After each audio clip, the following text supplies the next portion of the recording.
វាសួរបងប្អូនទាំងគ្នាបាទថ្ងៃនេះខ្ញុំចង់ថតវីដេអូបង្ហាញបងប្អូនតិចចំពោះបងប្អូនណាដែលគាត់ចង់បង្ហាញរូបភាពពីទូរស័ព្ទដៃ iPhone ទៅពេលដែរទូរស័ព្ទដៃ Android មក Samsung Oppo Vivo អីហ្នឹងដែលប្រើ Type C និងប្រភេទសេរីចាស់ដែលប្រើដោយ micro ប្រឆាត់ម្ខាងបាទអញ្ចឹងបងប្អូនអាចទិញប្រភេទខ្សែដូចនេះយកទៅដោតទៅយើងអាចបញ្ចាំងរូបភាពពីទូរស័ព្ទដៃយើងទៅកាន់ទូរទស្សន៍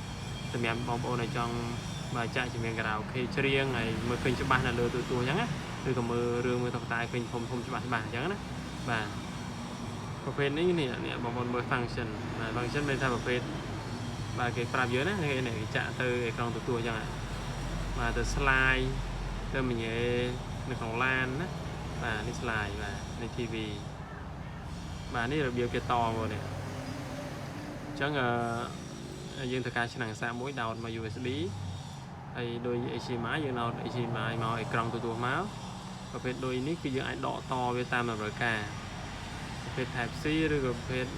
Micro ឬក៏ Lightning iPhone នេះក៏មកទូរស័ព្ទបាទវាមាន app វានេះ Air Sky នេះសម្រាប់យើង download ប្រើបានទៀតហើយរបៀបនេះគឺស្រួលមែនតើនៅលើ iPhone គឺដោតទៅស្គាល់តែម្ដងហើយចំណែកទូរស័ព្ទដៃ Android ប្រភេទ Type C ឬក៏ Micro គឺយើងបើកមុខងារ OTG ទៅ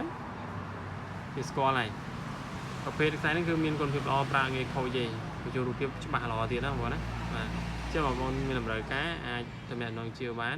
តាមរយៈលេខទូរស័ព្ទ015 939671បាទអរគុណសូមជួយ like share របស់គ្នា